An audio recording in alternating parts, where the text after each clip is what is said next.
you are watching the replay, go ahead and fast forward to the 90-second mark where the show will begin in earnest. What's up, Joe? What's going on? What up, Snapjack, Jeremy? I'm stoked. We've got, big news. I mean, who would have thought on October 8th we're going to have big news? Dub, what's up? CJ, what's going on? Yo, bro, Chacho, what day of news, Joe? I'm telling you, this is...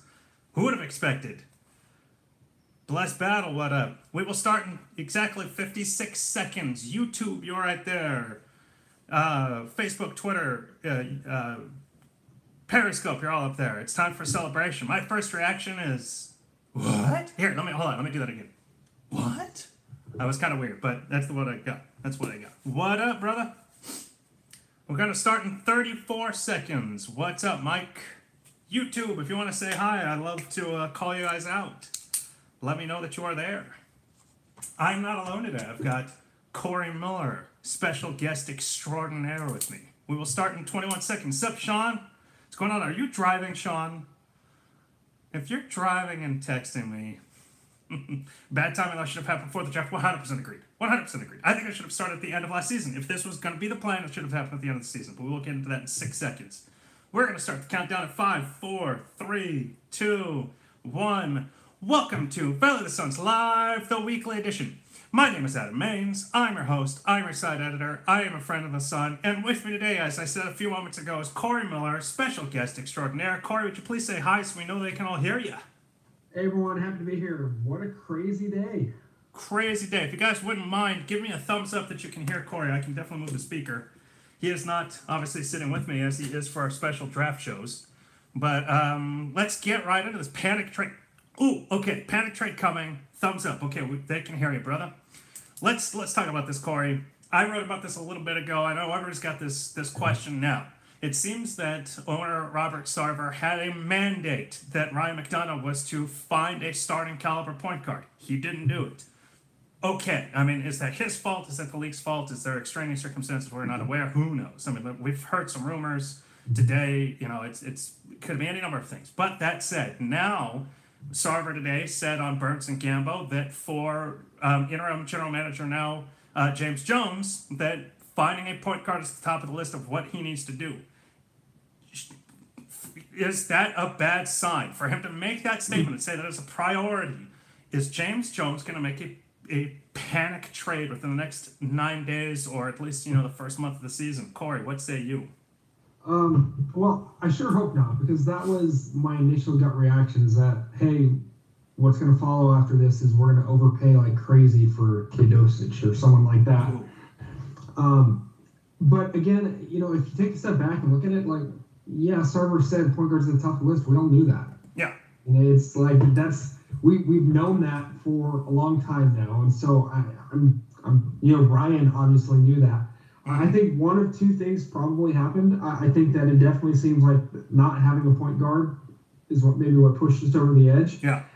It sounds like either there was a deal on the table maybe for a point guard at some point. Sarver wanted to make the deal, McDonough didn't. Or I wouldn't be surprised if it was the other way around.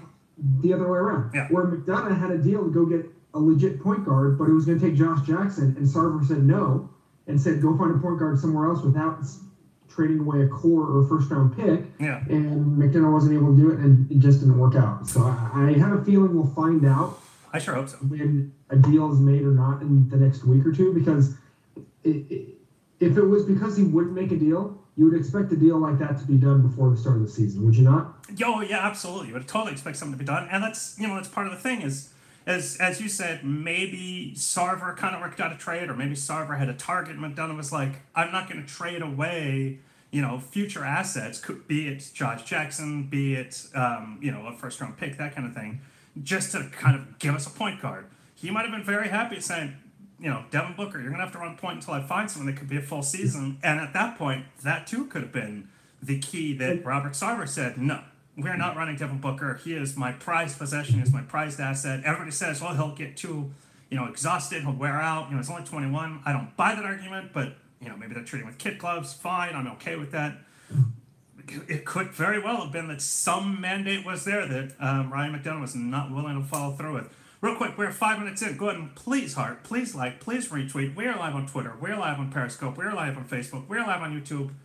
I'm probably live in people's cars and the living rooms alike. So go ahead and send us comments, questions. We will take everything. Well, and look, Robert Sarver is not a great owner. And so the initial reaction today is, oh, Sarver's going crazy again. And that was my reaction. I want to float something out there based on what we saw on draft night. And it's probably far-fetched, but in all fairness, it's something we should probably consider. McDonough, obviously on draft night, by trading away the 21 pick, unprotected for Bridges, showed a willingness to give up future assets to win now.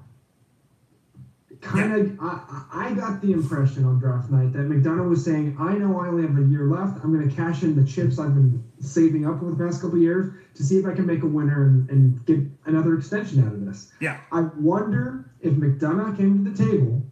I wonder if that trade was not very popular with Sarver because Sarver realized, why do we give up this super valuable asset for, now Bridges might be really good, but we moved up what?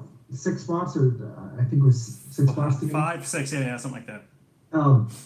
I wonder if there's a deal on the table, and obviously it didn't involve Booker, it didn't involve Aiden, but if there was a deal on the table where it involved Josh Jackson, it involved a first-round pick or 2, it involved TJ Warren and Josh Jackson, and it was a legit deal to really shake up the franchise and go into win-now mode for a veteran, and Sarver basically said, I'm not going to let you tank what you've been doing the last couple of years, you're done.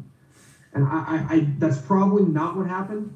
But in all fairness, before we start bagging on Sarver, I'm going to do it for probably the rest of this episode, I think we should at least consider that maybe Sarver actually did something smart here, because what McDonough was doing over the summer, bringing in Ariza, trading that 2021 pick, it was clear he was going all in to make the playoffs this season, even at the expense of next year, the year after. Well, okay, to that point, to be fair, Sarver would have had to have signed off on that. On the trade of that 2021 pick. So, presumably, I mean, maybe McDonough went behind his back or, did something where, Sarver wasn't fully in the loop. But presumably, he went to Sarver and said, hey, I've got this, trade available or traded, for me for Mikal Bridges. We got to move that, unprotected pick. You'd expect that Sarver was on that and gave the okay. He might have maybe it took some convincing. And now seeing Bridges through training camp in the early part of the preseason is like, we could have found a quote-unquote Bridges next year and saved that pick kind of thing. Who knows? So, I just excuse me. However, Sarver said today on Burns and Gamble that he does not consider himself to be a micromanager. So nobody buys that. But he said, I give autonomy to my general manager. Maybe that was one of those things where Sarver went, make the trades on the draft day you need. Those have to be, it's very time sensitive and very limited. You and James Jones can make the trades you want and just bring them to me afterwards. I'm okay with them, probably within some restrictions, like you're not allowed to trade Booker kind of thing, duh. Yeah. But, and then afterwards, Sarver's like, what the hell did you guys just do?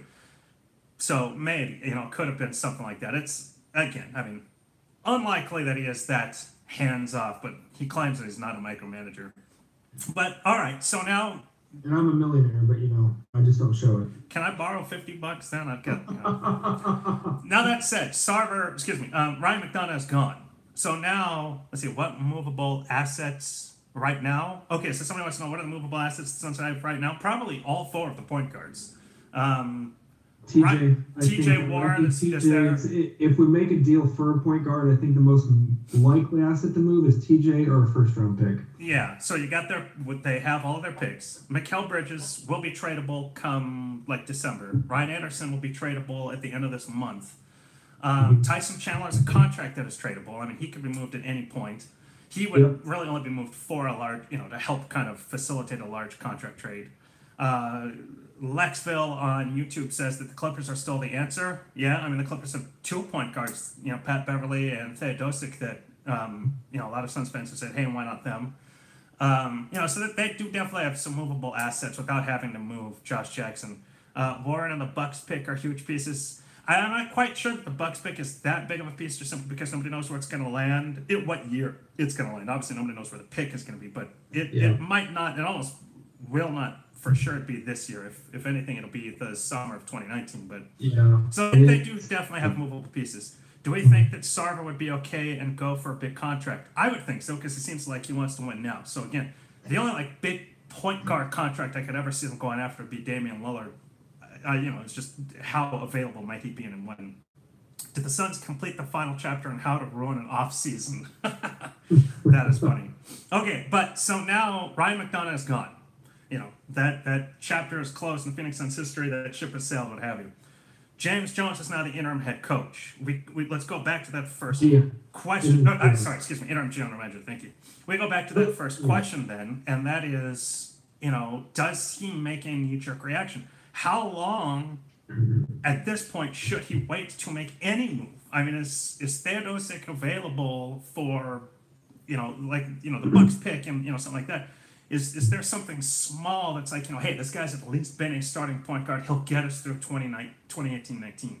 Or does he do what I think McDonough was planning on doing, going into the season with the guys that they've got and I know I was kind of teased that for mentioning Devin Booker, but I mentioned him just because he is an option. They've got 4 backup point guards in D-Book.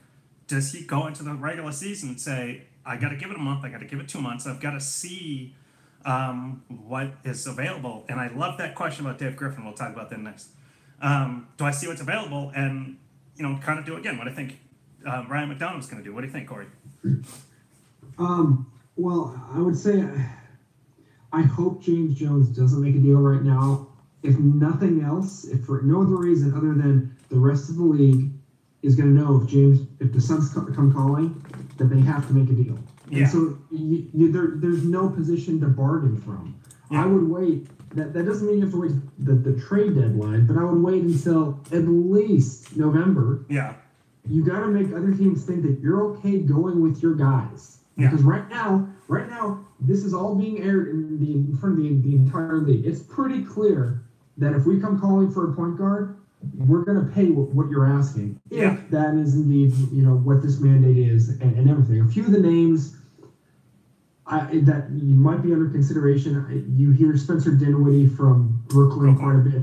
He's probably going to cost more than you want to pay. He's probably going to cost at least a first-round pick. There's been reports recently that Tyus Jones in Minnesota is available and that he's expendable up there. Uh-huh.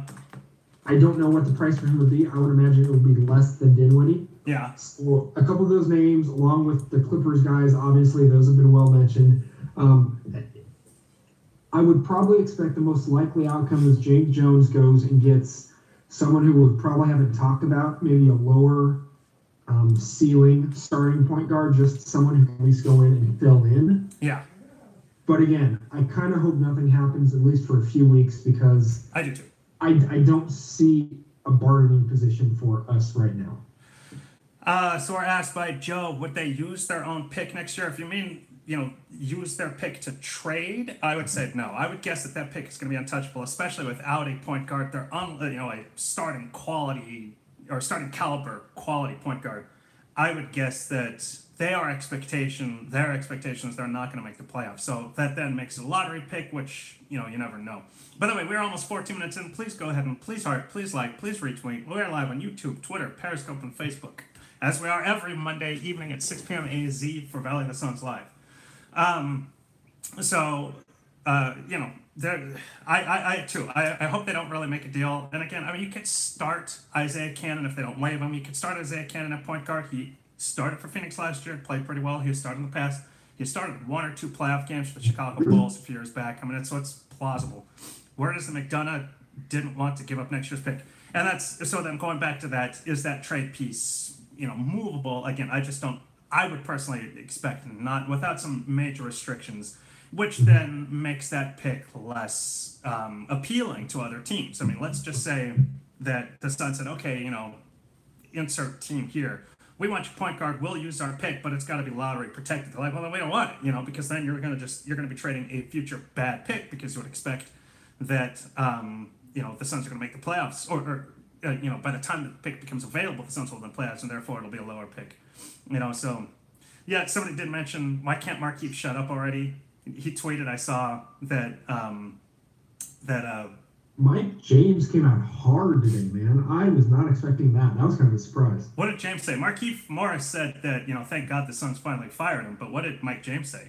Mike James said it's about time. He said that Watson was the one who wanted Mike in Phoenix, that McDonough didn't want him. Said James Jones was the man for the job, and kind of just went one-on-one with a few fans who were jawing with him a bit. And just, I'm not surprised that Keith spoke up, obviously, but Mike James, I mean, he played, 20 games for us last year? That's just not something I would have thought. Is he in the NBA now? I haven't paid attention to him. No, he's back playing in Europe. Yeah, okay. Thanks for your opinion there, brother. Screw Markieff and Marcus. Those two are total scrubs and locker room cancers. Well, it sounds like Mike James isn't. Oh, yeah, good question. I wonder what Tyler Ulis might say.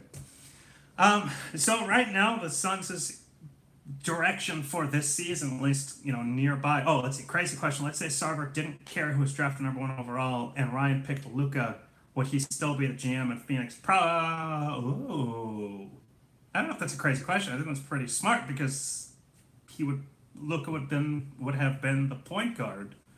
Presumably, at least the point forward. He would have been the ball handler, presumably. So that is an interesting question. What if the Suns had the 2nd overall pick and Ayton went first, and so Luka just fell in laps with Sarver? Would McDonough be here? That is a great question. I might have to steal your idea and turn it into a post.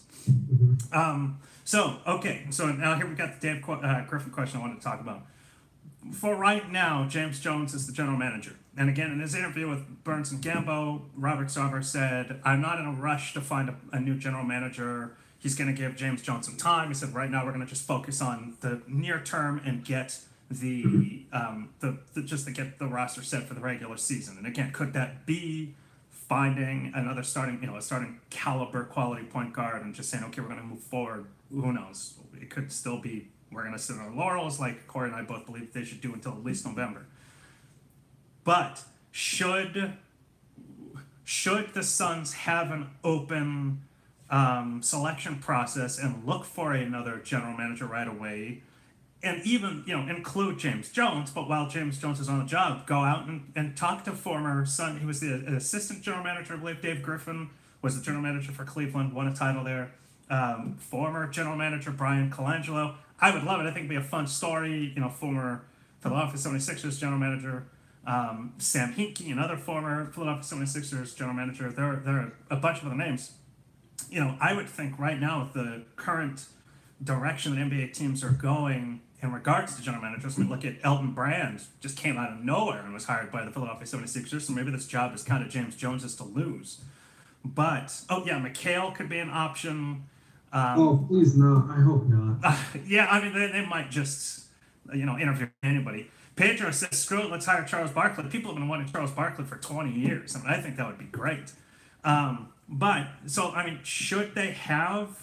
Again, they won't right away. Robert Sarver said he's going to wait. But should the Suns look forward to who's going to be the next general manager and make, a public, interview process start sometime this fall to winter and not wait until, the off season?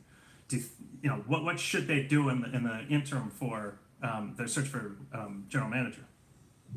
Well, I wouldn't be surprised if Jones is the interim for the entire season. Well, we saw it last year with firing Watson very early on in the beginning of the season.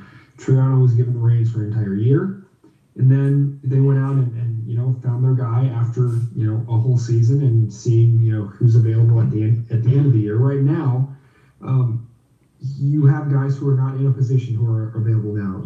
Teams, I would assume, are not going to be as excited to give up or allow you to go talk to their guys when the season's about to start. It's not just that this is a bad time for the Suns to fire their GM, but if you're looking for another GM, it's also not a great time because really the only guys who are going to come interview with you right now are guys who are probably not in a position with a team. Yeah, right? Well, and that's generally what happens. None of those names I mentioned are current GMs, but they are all former GMs, so they at least have general manager experience. Yep, I would be okay with Griffin. I'd be okay with Hinkie. I think McHale would be a train wreck. I don't like just a Lance Blanks waiting to happen. Yeah. I would expect that someone like Griffin, with his ties to the organization and his ties to Phoenix, is at least interviewed. Mm-hmm. But if I had to put money on who it probably ends up being, this seems like this is a move tailor-made to make James Jones the guy. Mm-hmm. And that, even with, I listened to the interview on Burns and Gamble with Sarver today as well. I got that impression. There's a lot of talk about James Jones, and you could just, Sarver said he was making points on why he brought him into the organization. It doesn't sound like Jones is going to be going anywhere anytime soon. Yeah, it doesn't. And then James Jones also, he said, I'll do whatever I need to help the Suns. So he doesn't necessarily, he made it sound like I don't have to be the general manager. So now a couple people, Larry Bird would be a fun option. I don't think Bird wants, is Bird? No, Bird is still with Indiana. No, Bird is he quit not Indiana right now. Yeah, he's no longer he's out of the league. That would just be fun. Like, it would just be really cool to bring him in. A couple of people said Steve Nash. That would be fun, but again, I think it's more like Barkley. That's probably more fun than logical. Wonder if it's a tryout for Jones, get a point guard, you get the job. Yeah, it definitely could be. Again, it seems like James Jones is going to be here for at least the season.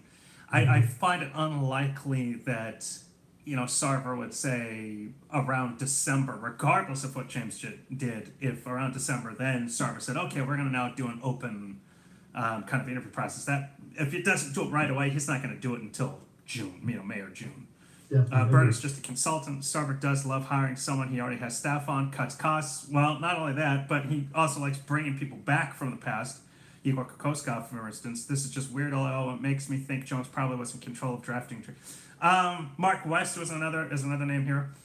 So Sarver said that Jones and McDonough kind of worked hand in hand. They were arm locked. I don't know what that was. That's definitely not arms locked, but they were working together throughout the draft, free agency, and trade. So which makes it sound like Sarver was grooming James Jones to be the next general manager. It also makes it sound like Ryan McDonough was grooming James Jones to be the next general manager. So it's one of those situations where the boss is grooming the replacement. And I mean, how many times has it happened with the Phoenix Suns over the last 5-7 years anyway? I mean, from just going back, Earl Watson, and then who was the other? Gosh, I hate this guy so much I intentionally forget his name. Who was the terrible head coach? Lindsey Hunter, was kind of Terry Porter. Well, Terry Porter was brought in. No. Porter was not an assistant head coach. He was. No. Lindsey Hunter was. Lindsey Hunter was, though. Yeah. We're just talking about horrible head coaches. So. Yeah. Oh no, I was talking about those guys that had been groomed by their their replacements. Technically, Jay Toronto, though Toronto actually had experience. If I was the point guard on the Suns, I'd play harder than before now that McDonough's gone. Well, okay, so to that point, again, you still have 4 traditional point guards. I mean, you've got Isaiah Cannon in his back, you've got Shaq Harris in his back, you drafted Elliot Kobo, and you traded for D'Anthony Melton. If one of those guys, and, it looks like McDonough was trying to make a trade for a starting caliber point guard but couldn't, those guys could have maybe become complacent going, one of us is going to be the starter. Another one's going to be backup. Another's going to be the third, and and the fourth guy, kind of sucks to be you. But now that James Jones is gone, and Robert Sarver has kind of made a mandate that, hey, I want a starting caliber point guard. Those 4 guys are going to work their butts off, because that means for sure none of those guys are the starters. Well, and I think the problem with all of those guys, and I think they're all great backup point guards. Yes. Well, maybe not great, but they're all capable backup point guards. Yeah. In the sense that I think they're all a little bit more comfortable scoring than distributing and running the offense. Yes. The problem is that the Suns do not have a point guard on this roster that can run Igor's offense, which I'm definitely not going to put that as the blame for how bad Bender has looked, because I think there are many, many issues going on with Bender. Yes. But not having a point guard that can run Igor's offense is affecting everyone. Mm-hmm. Right? If you had just a capable point guard who could run an offense, I don't even care if he can't shoot at all. Mm-hmm. This team is going to be better. Yes. And then one of these 4 guys, or 2 of them, can be your point guard off the bench and give you a little bit more of a scoring punch. Yeah. But I think that's the problem, is that if you had one of these guys who just couldn't shoot at all, but they could run the offense, I think he'd start in heartbeat, because I think you probably have enough offense with the rest of your starting lineup. Yeah. Problem is these guys are really, in college and stuff, I don't know that any of them were traditional point guards, and they definitely haven't truly been in the NBA. I think they're a bit more comfortable scoring and being more instant offense than actually running a system. I would say of the four, Isaiah Cannon would be the most kind of traditional, but Yeah. again, backup at best. Do we believe that something behind the scenes led to Ryan's firing? I do. I think there's something fishy based on the timing. Would you get that's just me. I'll let you answer, Corey. But would you rather? Oh, shoot! It disappeared. Stacked at wing, and Ryan seemed to not want to move any of them. Well, I mean, we have to assume that it was willing to move somebody. But again, maybe you're right. Real quick, we're at 25 minutes in. Please heart, please like, please retweet. So do you think, Corey, that something fishy was behind the scenes as I do, or, is it just Sarver's the man of bad timing? I can't decide yet. I was wondering, one of my initial reactions was, if you guys have seen The Office, I kind of thought, did Sarver just have a Robert California type night where he just, didn't realize he fired McDonough last night and woke up to it? You're gonna have to inform me on what that reference is. Robert California? He's a character in The Office. He gets, drunk one night, closes a branch, and all hell breaks loose the next day on one of the episodes. And that's what I thought of. That's hilarious. I don't watch the show. The timing's just odd, and it wasn't. We'd been assuming they were going to trade for a point guard at some point, but we hadn't heard a lot of rumors. It didn't seem like anything was close. I know all the third-team Jimmy Butler stuff was coming out, but yeah. That's definitely far from being, completely realistic. I would have thought that, if Sarver told me to go get a point guard, by the middle of August, maybe Sarver saying, hey, why don't you have a point guard? I need to make a change. Don't get all the way through training camp, go into preseason and say, why don't you have a point guard? Like, you really could have done this. I'm not saying you have to do it at draft time, but Sarver could have fired him August 15th. Yes, exactly. You have a lot of other guys you can interview. You can bring someone in. You have someone in place before training camp starts. It's just odd that you were waiting until right before the season. So for me, it's not even that it's not May, that it didn't happen like before the draft and everything. It's that it didn't happen in August after free agency was mostly over. Absolutely. So something probably happened, and we may never truly know, at least not for a while. I think if a deal is made in the next, week, then we probably know that there was probably a deal on the table that McDonough wasn't willing to make. But that may be our only evidence for a while. Yeah.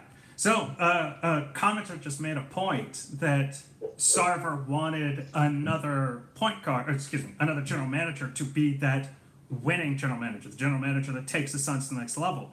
A lot of people were wondering if Igor Kokoskov was that, is the head coach that takes them to the next level, or if Kokoskov is just the general manager to fill in before the next head coach, the championship head coach. And I don't want to throw Gambo under the bus. So if I'm incorrect, I do apologize. I believe it was Gambo several months ago. And again, if I'm wrong, I'm not trying to implicate or anything, but I believe it was Gamble that several months ago said that he thinks that Igor Kokoskov is not the championship-winning head coach, that he's the head coach that builds the team for the championship-winning head coach.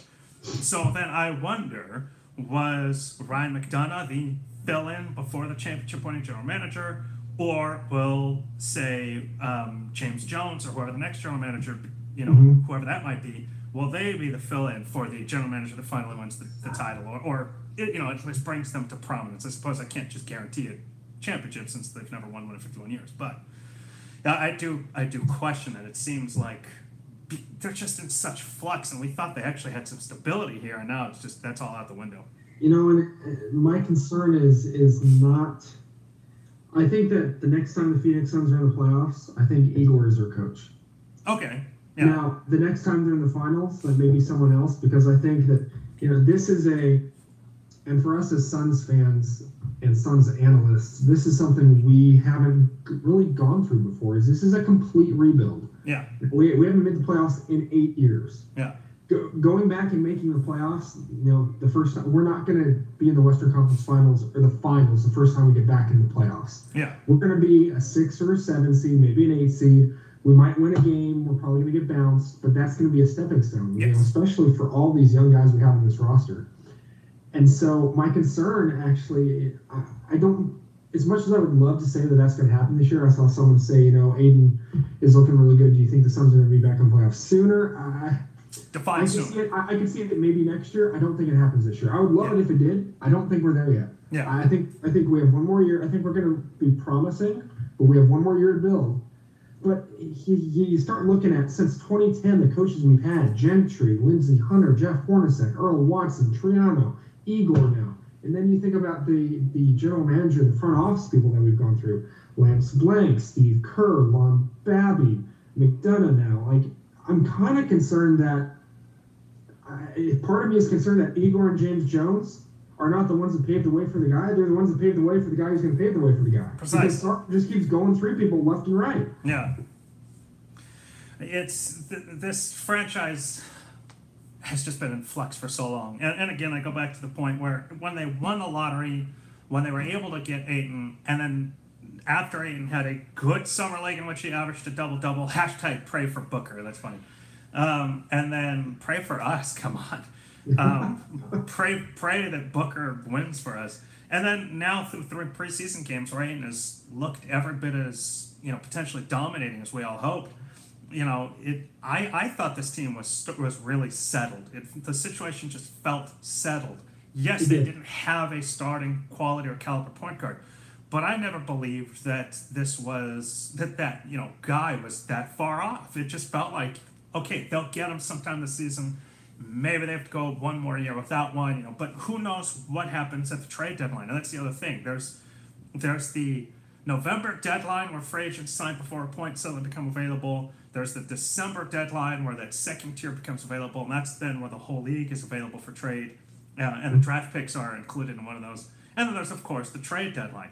And so there are 3 checkpoints for the regular season that seemed like, okay, a point guard could be acquired at any one of those points. We might have to go with, even though I got some mockery over there on YouTube that maybe they have to go with Devin Booker, maybe they have to go with Isaiah Cannon, maybe they have to just, kind of do what they can to get them through. But, that point guard wasn't too far off the distance. But then to be fired and for McDonough, for Robert Sarver to say, finding a point guard is a priority, well, then was that not a priority for Ryan McDonough? And maybe was he just, doing, I just don't look at it at him and the non-point guard situation as in he was being too conservative. I think he was trying to make moves, and I think the acquisition of D'Anthony Melton was just another, listen, I'm trying to get a point guard, but I'm not going to blow Josh Jackson on Goran Dragic or Kemba Walker. He goes, I'll use Josh Jackson on Damian Lillard, and again, I'm putting words in his mouth, but Damian Lillard isn't available right now. I love this. Julie Fye would be a better general manager than McDonough. Julie Fye's a wonderful, wonderful person. I hope she's watching. And so I that's just how I look at it. And McDonough was synchronously tanking. Maybe he was, because if you think about it, again, they are likely not going to make the playoffs. And I think fans are pretty much resolved in that being a possibility. So if you're secretly tanking, I still go back to the Bridges trade on draft night.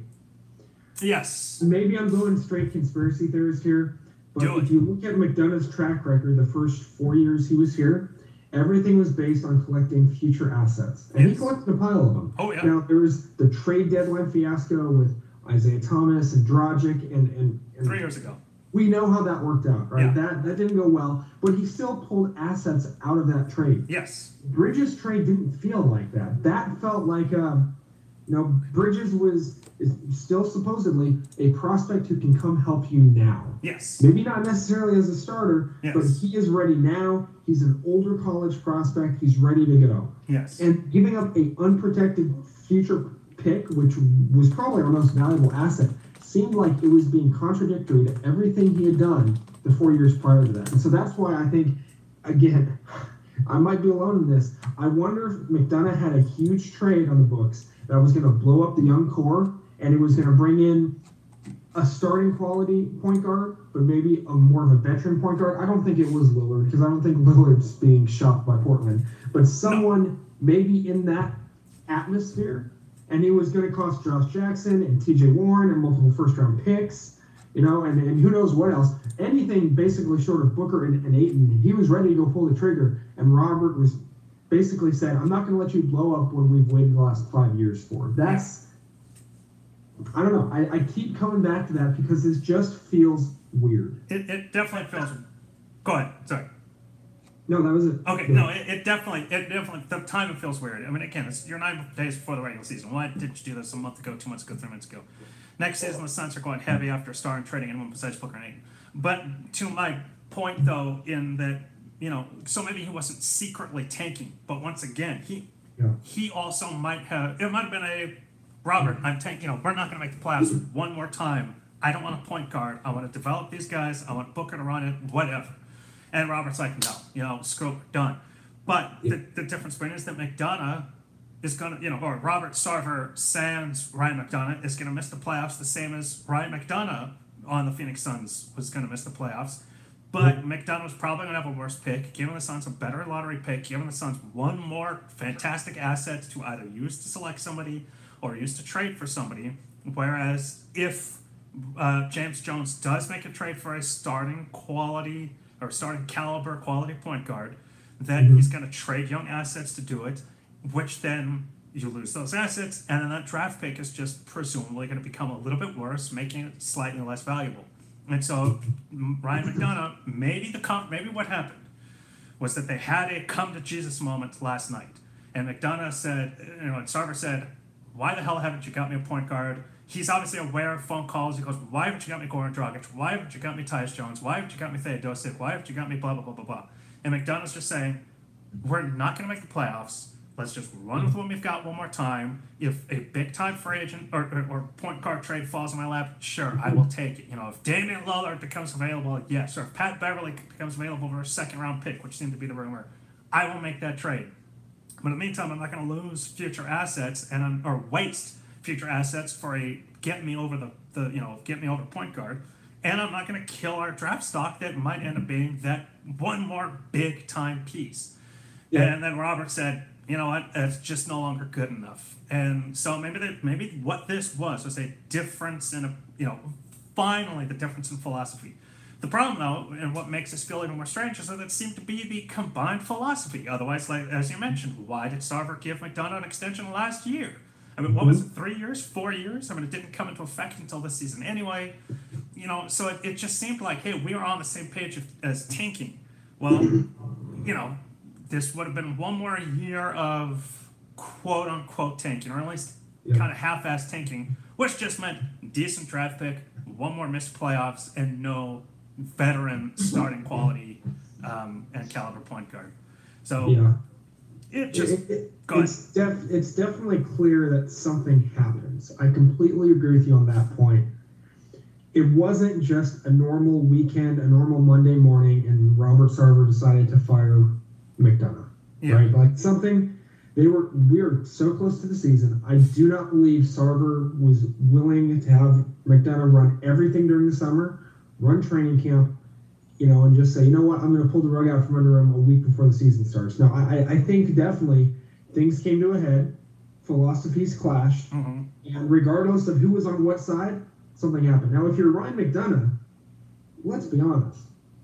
If you don't make the playoffs this year, and I don't think anyone expected you to, you're probably gone anyways. So, the outcome is probably the same. It's just different timing, if we're honest. And I, for one, I don't think any of us are really upset that McDonough's gone because he's made some good moves, but he's made just as many, maybe more bad moves. Sure. I think a lot of the negative reaction today is because the Suns have this stigma now of being a dysfunctional franchise, and it's something that we never had until Sarver came along. And it just seems like here we are again. People are talking about us for the wrong reasons. Yeah. No, it could very well be true.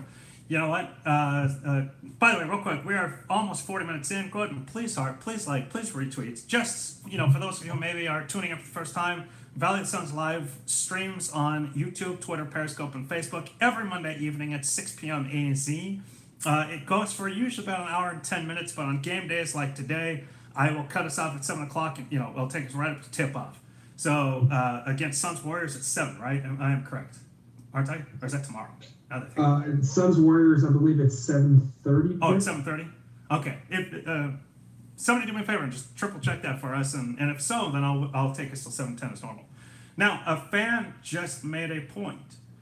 Devin Booker made the comment, "I'm not missing the playoffs again." And I wrote about this earlier today, and that is that was Devin Booker inadvertently the reason that Ryan McDonough was fired? I don't believe that Devin Booker. Okay, so it is 7:30. Beautiful. You guys are the best. So I will take us till 7:10. We'll do double overtime as normal. I don't believe that Devin Booker went to Sarver and said, fire Ryan McDonough. That seems totally out of character for him. He seems far too professional of that to do something like that. But he knows, hey, I'm only 21. I've never made the playoffs. I might be the star, but I'm a star of a team that's won 48 games in the last, or 68 games in the last, 3 years. Yep. So he knows who he is. That said, Booker is the shining star of this roster. Robert Sarver has nobody else but Devin Booker at this moment. And he knows that if Booker, like so many other stars around this league, says in the next year or two, peace, I'm out, this franchise is thrown asunder in a way that it hasn't since Barkley demanded out of Phoenix in 1996. So, this also might have been, hey, McDonough, we've got to make do on Booker's promise. And if we don't make the playoffs, we got to be right there knocking on the door. We can at least just say, hey, we missed the playoffs by this much. It's because this Western Conference is insanely competitive. We did the best we could, but we are now one move away, and we see what that move is in the summer of 2019. Yeah. Maybe that was it. And now the season is starting, and as some fans have pointed out, Sarver, is afraid of Booker. He's afraid of listening to Booker. He's afraid of upsetting Booker. He's afraid of what the power that a player has now, and was like, you know what, McD, you're gone. You didn't make this team a playoff team. We might lose Devin Booker, and I can't afford that because I've got my own ownership legacy to worry about. And so now, James, this is on you. Like, go make that move. Make this team a playoff team. Make do on Booker's prediction, or at least statement that I'm done losing, and make Devin Booker happy so he wants to be here forever. Again, I don't think that Devin Booker would ever push McDonough out of town, but I think it might have very well have been an inadvertent or indirect Devin Booker situation. What do you think, Corey?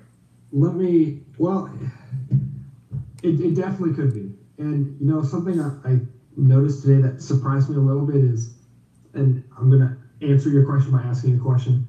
Sure. Is it possible that Robert Sarver is more well thought of by current and former Suns players than Ryan McDonough was? Because I don't think I would have guessed that. Sure. It seems like, possible, yeah. Again, with all the players talking today, I haven't seen any players come out and say anything nice about Ryan McDonough. We know Robert Sarver has had his differences with players in the past. But he's grown. I think that's a fair statement to make. So I don't think Devin Booker had anything directly to do with it. Because again, I agree. He just got paid. He's got DeAndre in dominating size through, at least through these first few preseason games. Like, Devin can see we're getting him help. Now, we don't have a point guard. So, I could definitely understand if he's upset that there's no one to get him the ball. Maybe he doesn't want to be a distributor. Maybe McDonough really wants him to be. Yeah. Devin says, that's not my game. I don't want to do that. And Sarver's protecting Devin. Fair. That would make sense. Absolutely. But I would agree with you. It's probably something more indirectly where, I don't think Devin came to Sarver and said, you need to get rid of him. I don't want to do this. I think it's more of, if anything, Sarver is understanding, hey, this guy is the franchise. I just invested $150 million in him. I need to keep him happy. Oh, yeah. So, and again, it goes back to if Booker pulls with so many young stars, young and old, I suppose, have been doing recently and saying, yeah, I don't like the situation, trade me, and force. Hell, we just had the Eric Bledsoe situation. Eric Bledsoe forced his way out. He was in Phoenix a young star. He's probably, it's not only on the back of his mind, it's probably on the front of his daily notebook. Keep Devin Booker happy, And go back to Goran Dragic. Like, everything you hear about Goran is he is the nicest guy. Yeah. Like, he's never caused trouble anywhere else he's been. He's been a fantastic teammate. He's been involved in the community. Like, everyone loves him. And yet Ryan McDonough caused him to come out, personally demand a trade, and throw everything asunder. Yeah. In the course of 2 days. Yeah. So, maybe we've just been looking at this wrong. Maybe McDonough has been the problem with all these players the entire time. I'm not saying Sarver's perfect. Yeah. He's made plenty of mistakes. There's plenty of things that you can dig on. And I can't believe I'm even saying this because it makes me sick to think that I might be defending Sarver for something. I think you are. But but if you take a step back and look, players demanding trades, Yeah. you know, the Blitzer situation, the Dragic situation, IT. I think the more I probably would have combusted no matter what. But even going back to, you know, earlier this summer and getting rid of Ulis without talking to Devin Booker, it seems like McDonough never communicated with his players. Yeah. It seems like he never cared what the players wanted. He was using them as chess pieces. There's no relationship there, right? Yeah. And with James Jones, that's definitely different. Yeah. Jones being an ex-player. Jones is going to have a lot of things he's going to have to learn, but that part will come naturally to him. So in that sense, it could be a plus. And you know, if it makes Devin Booker happy, then it's the right move to make right now. Yeah, absolutely. We're 45 minutes in. I will take us to 7 o'clock, and then we will hit double overtime. But please heart, please like, please retweet. Keep your comments coming. Questions, comments, concerns, facial twitches. We will read them on air. Devin Booker is the future of this franchise, and keeping him happy in here is the ultimate goal. And you're right. I mean, the way you explained it, I've just got to say, two thoughts that really popped in my mind. One, Earl Watson, or what, like, is James Jones? He's obviously not Earl Watson because I think he's actually an intelligent guy. But, you know, he's he's a player's general manager. You know, and then two, because he's a player's general manager, he's probably very likely going to go to everybody and say, hey, you know, we're waiting Isaiah Cannon before it goes public. Please give him a hug and, you know, buy him a beer on his way out kind of thing.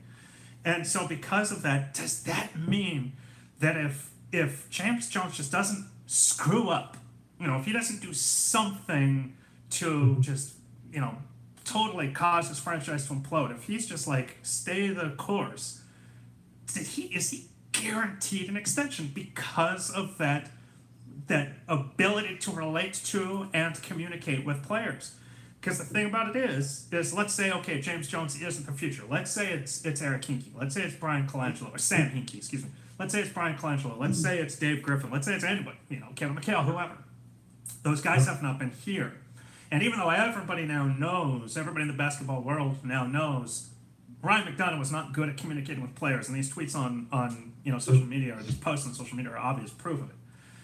They still have not lived the situation the way James Jones has for the last year.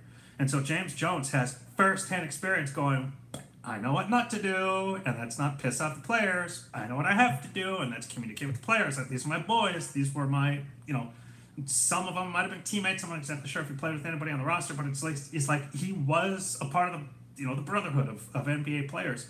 He now knows this is what has to be done. I am here to keep superstar Devin Booker happy. I'm here to keep future superstar why can't I think? Number one pick. Oh my gosh. I'm trying to DeAndre Ayton happy. I've got to keep hopeful superstar Josh Jackson happy. You know, blah blah blah. He knows. I mean, he knows now that this is what has to be done here in Phoenix. Based on your comments, I think this is his job to lose. Well, and I'm going to float one other idea out there. You let me know if this sounds crazy. Okay. I would not be surprised here. David Griffin knows James Jones from their time in Cleveland, right? It's obvious David Griffin probably talked to Sarver before Jones was hired and gave him, you know, a glowing endorsement. Sure. Could you see a situation, and I think this could actually be the ideal situation, where Sarver, and this is a little bit different, Sarver goes with a sort of co-GM setup with David Griffin and James Jones.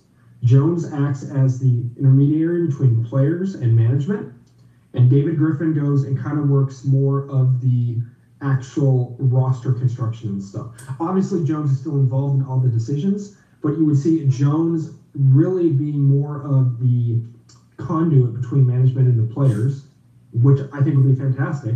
And you also have David Griffin in conjunction with that, really working the phones. So I have two quick thoughts on that. Would Dave Griffin accept that? I mean, he's a championship winning general manager. He might not want to come into a situation where he's kind of co-guy. Mm-hmm. Maybe he would. I'm just kind of speaking, you know, at hand. But then also, that is kind of what they did with McDonough and Jones. I mean, it was a and it's according to Sarver just today, that it kind of was a co-general managership, Yep. and it didn't save McDonough's job. So, I No, just but wonder. I see your think point. the only reason I bring that up is because Griffin and Jones have a history together and obviously would probably work well together. I don't think it would be a situation for any other candidate. But I just wonder if Griffin is involved, if an arrangement like that would at least be on the table. You know what? It's definitely a fair point. That would be a fun situation. I would love to bring him back. He was obviously the former vice president. Yep. Fear the Fork says he knows Griffin's dad. He'll ask him. Perfect. Ask him. Send us a tweet. I'll retweet it. What does Dave Griffin want to? Would he come back and be a co-general manager with James Jones? But obviously, he was former Suns. The other thing though is, I listen to NBA radio on Sirius XM. Total plug, shameless plug. Not that I've ever been on, but I'm just saying, love that channel. Yeah. When Dave Griffin has a show, over the spring and summer, he was asked so many times. Oh, he wasn't just asked. People assumed that he was going to become the Philadelphia 76ers' next general manager, and Philly fans called him constantly saying, Griff, you've got to be the GM. Griff, you've got to be the GM. Griff, you should. And some people would make the assertion, say, Griff, when you're the GM, Griff, when you're the GM, so on and so forth. He didn't go. Now, maybe did he meet with Philly? Did Philly not want him? Did Philly want to pay somebody less? Maybe because he is accomplished. He was like, hey, I deserve X amount of dollars. And Elton Brand said, I'll take half. And they said, sold. But Griff also might be like, hey, I got a cush job here at Sirius XM. He's very well respected. His show is fantastic if you never listened to it. He might just be happy. Because think about it. Charles Barkley probably has had opportunities to get back into basketball, but he's probably looking at his job with TNT going, I got a cush. This is great. I got a top basketball. And nobody can, he really can't get fired. So Fear the Forecast, will Sarver hire a Sun Devil to save his incompetence as a wild rat? I like that comment. That's hilarious. Go Devils. Yeah, let's go Devils. We got two of us right here. But again, I would love Dave Griffin to come back. I really would. I think he probably is the most accomplished and capable guy to right the ship. And that might allow James Jones to say, could Sarver have been upset that Knight was traded? Ooh, that's a good question. Could Sarver have been upset that Knight was traded? Possibly. I doubt it, but it's possible because a lot of us, including myself, not only did we expect Brandon Knight to be the starting point guard going into the season, but I was looking forward to it. I really was. I thought, coming off the recovery, the recovery of his surgery, I thought he was going to walk in and be decent. That said, being that he ended up getting hurt and is out for now, he had further surgery and is going to be out for a while. You got to imagine that Sarver couldn't be too upset. Granted, that's nothing that McDonough could have known, unless the Suns did know, hey, this is going to happen in the future. We should move him before it does. Which definitely that's the kind of chess move that you would make. But even if that wasn't the case and the injury came out of the blue, that's got to be something where Sarver goes, maybe I wanted Knight around, but boy, did we just dodge a bullet. It's a good thing that McDonough had the foresight, even if it was just a lucky one, to make that move. Knight not reliable, glad he's gone. Getting Elfrid Payton broke McDonough's back, but they only traded a second-round pick. I'm not quite sure it really killed him. Yeah, the second-round pick for Elfrid. Yeah. It's a second-round pick, and that's not breaking anyone's back. Oh, Silent Wizard said that both teams knew about the surgery before the trade. I hadn't seen that. Maybe removal of cancers is what's going on. Too bad Sarver can't rate himself. Well, and I think that's an important point, is that my thoughts on the Houston trade right away were, I don't know how great it is on the court. I think Melton's a really intriguing prospect. But that's what he is. He's a prospect. Right. But Chris and Knight, if there were two attitudes from that locker room that needed to go, those two were the guys. Yeah. Right? Like Brandon Knight, I never thought we had problems with him. But the one thing that sticks out in my mind is he refused to go into a game healthy last year. For me, that's just, you're done. Especially for someone like Brandon Knight, who we're paying you a ton of money. We're giving you the opportunity to win this job at the end of this last season. And you refuse to go in healthy, okay, get out of here. I don't want you on my team. That's true. No, it's very true. And again, maybe he was cancer behind the scenes. Who knows? We are 55 minutes in. I'm going to go another 15 minutes. If Corey can hang on, he will be here. But please go ahead and please like, please retweet. I will take us in the double overtime. OT starts in about 6 minutes. So there's another kind of potentially fortuitous move that, again, McDonough could not have seen into the future that clearly. Maybe he had an inkling, but could not have known something that clearly. And that was the fact that, okay, so we traded that unprotected Miami pick for Mikal Bridges, which many people, especially being that it's possible that year the NBA might be able to draft high schoolers again, which potentially does strengthen the value of that pick. But that said, if the Miami Heat acquire Jimmy Butler, not only are they guaranteed to be a playoff team, which they were they a playoff team last year or did they just miss it? I forget. But anyway, they're guaranteed to be a playoff team. But then that pick just, presumably, if he's around for 3 or 4 years, is not going to be that great of a pick. I mean, we have to expect that Jimmy Butler, still being in his late 20s, is going to be in his prime for about 4 or 5 more years. They're going, okay, they did play Phillies. They were in the playoffs last year. They are trying to continue to win.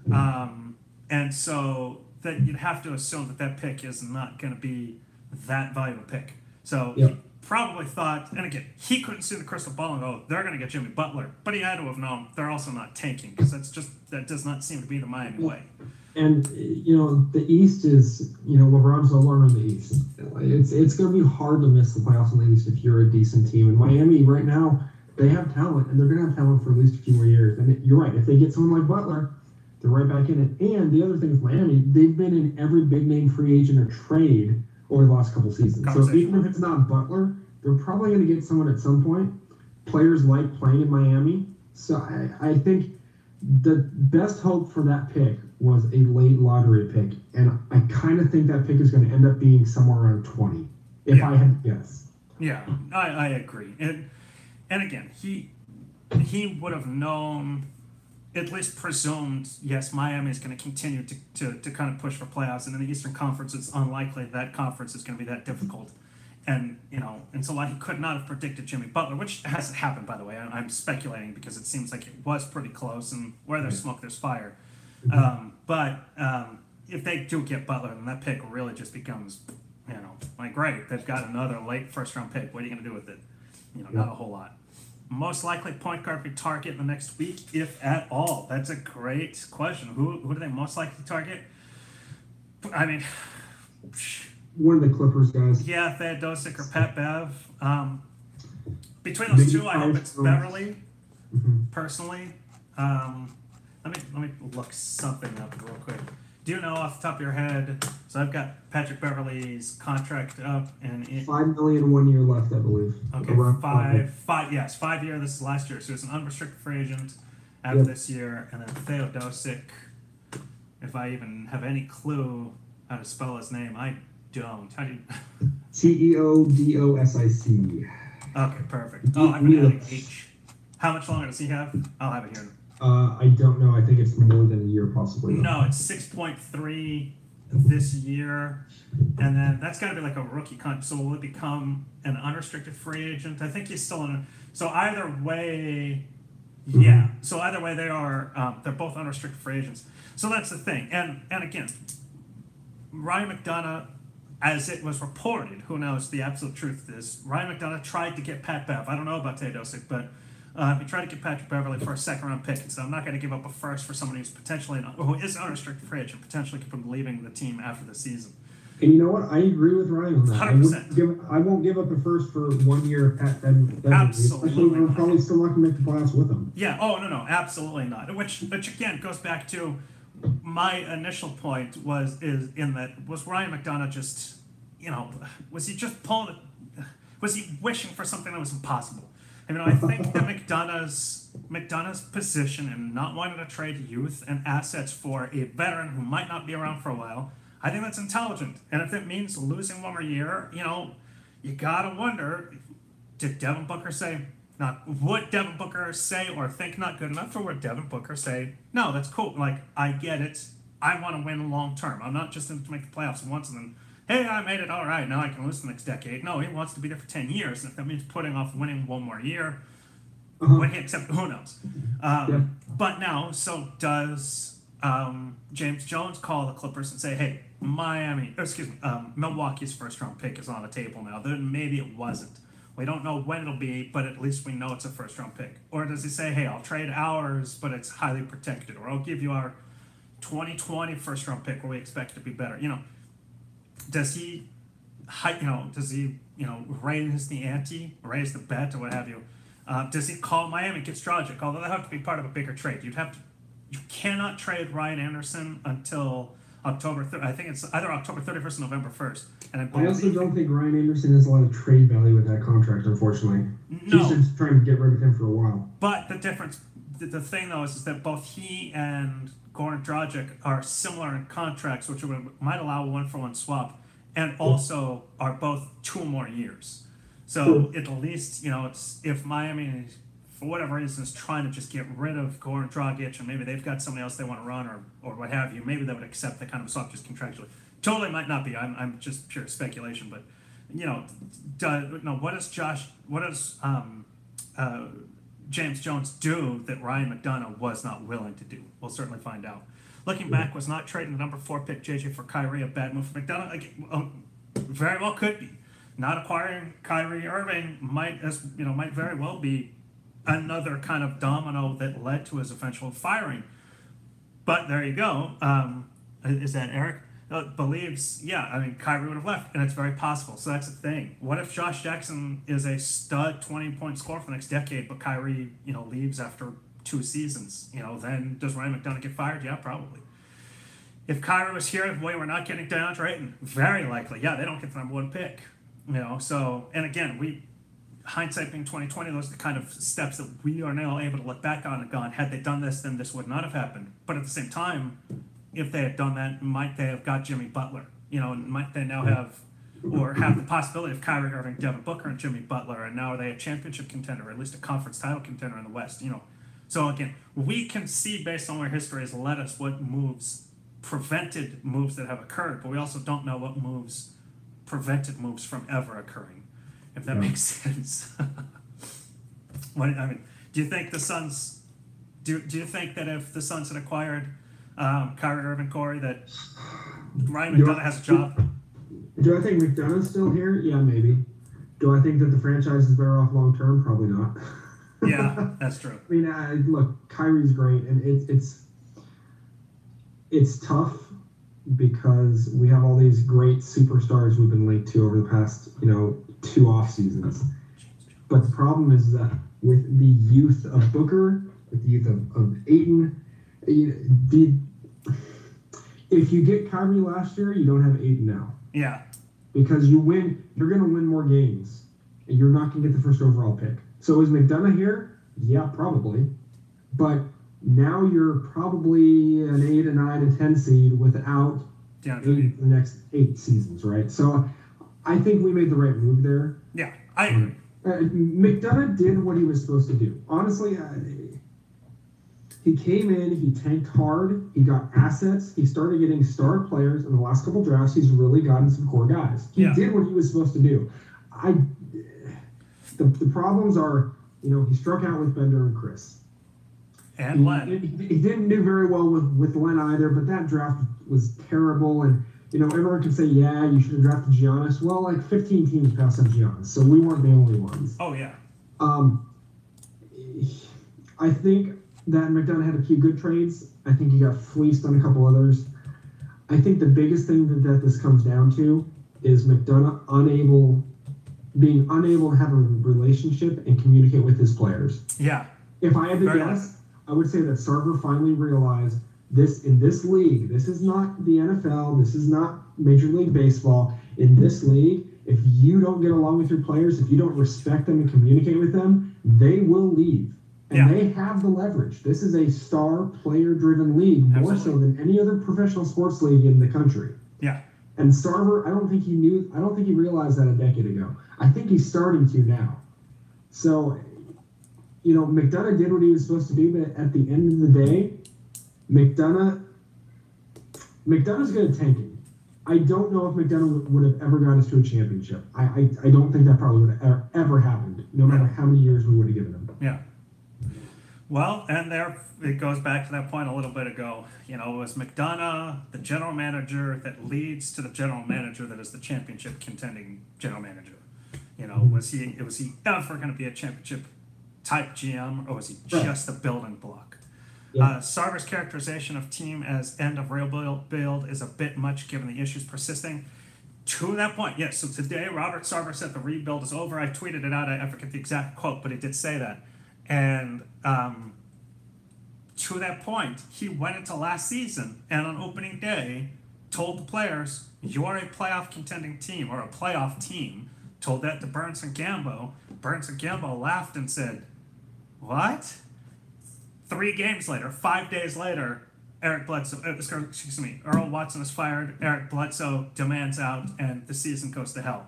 So yeah, Robert Sarver's again saying, the rebuild is over. And sure, to a degree it's over. Maybe now they are at the point of, okay, now we've got our core. We're done tanking, per se. But once again, if the Suns don't make the playoffs, which right now, whether they get them, unless they can acquire Damian Lillard, and even then, they probably are, because they surpassed Portland and probably Miami. So, or Milwaukee, Minnesota. Depends on what you give up, but yeah. Yeah. So, I mean, they probably are not a playoff team, and if they are, it's a low one. They might as well play it smart, play it smooth, wait for the right trade to come, save their money for free agency or star trade in the fall. In the summer next year, and then use that high draft pick as leverage for that core move. And I think that was McDonough's plan. And Sarver, I don't know if Sarver is short-sighted. I don't know if Sarver is impatient. I don't know if Sarver is scared. I keep going back to his legacy.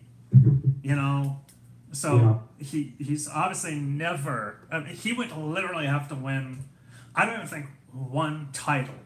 I don't even think if he wins the franchise's first championship as owner, that he still is in the same conversation as Jerry Colangelo. I think he has to literally win multiple. He has to create a dominant team like the Golden State Warriors for anybody to ever go, yep, Robert Sarver. Now that was a great owner.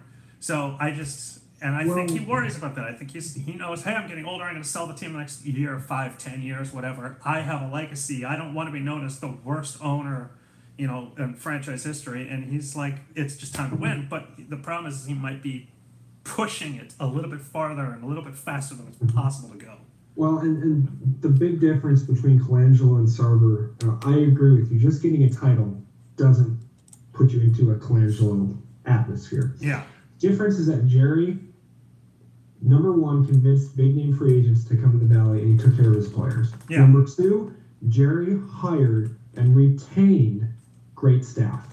And that has not happened at all under Sarver. Yeah. We talk about the front office guys who we've had in the last decade. We've talked about the coaches we've had in the last decade. If you're unable or unwilling to pay for premium talent, then you're never going to become a Colangelo. Because Colangelo brought in people who knew what they were doing, and that was one of the things he was really great at. Yeah. So Danielson said that Barkley wanted out under Colangelo. And sure, Barkley wasn't the first and only star to want out of Phoenix under Colangelo. Colangelo was not perfect. And that's something that I as a history buff, obviously as a gigantic Suns fan, but as a guy with a big-time professional history background, I'm well aware of the history, and I try to remind people as often as I can that Jerry Colangelo was not universally loved for the entire time he was here. There were times where they wanted his head. The fans wanted his head. They wanted him fired as general manager. They wanted him to sell the team. Yes, he saved Phoenix by buying them, and yes, he was able to land Barkley, and yada. But there were plenty of moments where people hated him, and Dan Marley for Hot Rod was definitely one of those moments. If you go back and look at those old newspapers, fans are like off with Colangelo's head. So that said, he still was. The guy was the epitome of class. Corey's right. He went out and he hired guys. Granted, let's be fair and say, John McLeod might have been the only external head coach he ever hired. Because after John McLeod was, I forget what replacement was, assistant coach. Oh, it was Dick Van Arsdale. And then it was a former Suns player. And then it was Cod Fitzsimmons, who he had 20 years prior. Then it was assistant coach Ring of Honor Paul. Yeah, down the line. He did stay internal. After Westfall was Cotton again. Then after Cotton was Ainge. Then after Ainge, they were all, He did go he got D'Antoni. He did get D'Antoni, who was an assistant coach, though. So when they fired Frank Johnson, the D'Antoni was the lead assistant. So, you know, but all of that said, he still went out and as you made the point, I mean, he made the pitches for the star free agents. And if you think about it in the 90s, he worked the system to the T when he got A.C. Green, when he got Danny Manning, when he got Wayman Tisdale. He obviously made the trade for Barkley. He obviously made the trade for Jason Kidd. Before that, and then after that, he made the trade for Stephon Marbury, you know, and then he made the trade of Stephon Marbury and Penny Hardaway that brought in Steve Nash. I mean, he and Brian did a ton. Ryan just hasn't done. Excuse me, Robert has just not done that. You know, he at least brought in an outsider as head coach in Igor, but at the same time, Igor worked for the Suns as an assistant coach prior. So I mean, even then, but. Regardless, I mean, I'm splitting hairs. He would have to win. He would just have to do more than one title to save his legacy. And right now, that's probably precisely what he's worried about. And I'm saying a couple comments there, not to cut you off. Sure. I think the one person we can eliminate from contention for the Suns GM role is Brian Colangelo. I'm sorry, it's just not going to happen. There's no way Sarver brings in a Colangelo, because then you know what? If we make the playoffs and we become good again, guess who's going to get the credit? A Colangelo. Like there's just. I would like it. I'm a Brian Colangelo fan. Burner stuff withstanding, because that was really weird.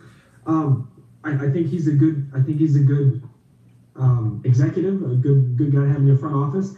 There's 0% chance he even talks to Sarver about this job. I totally agree. Yep. Totally agree. Well, hey, ladies and gentlemen, we have hit double overtime. We are now into triple overtime. So let's just say 1 more minute on the clock. Any rapid fire questions? Any chance that Sarver found out McDonough had burner accounts? LOL. Hey, who knows? Maybe it's possible. Maybe, you know. Although it wasn't Ryan, it was his wife's. We all know how that works. But 45 more seconds. Rapid fire. Anything for Corey and I? Questions, comments, concerns, facial twitches. Cedric Sabalas draft pick. Yes, he was drafted in the second round of 1991. See you later, Daniel. Is there a trade coming in the next few days? I kind of think so, but who knows? McD is putting bots in your streams. That jerk.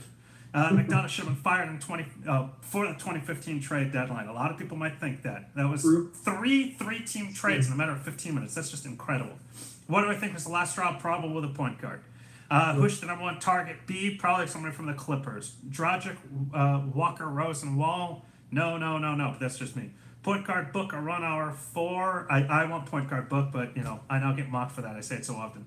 Ayton double tonight? Sure, I hope so. Yes, beautiful. Corey's like, yes.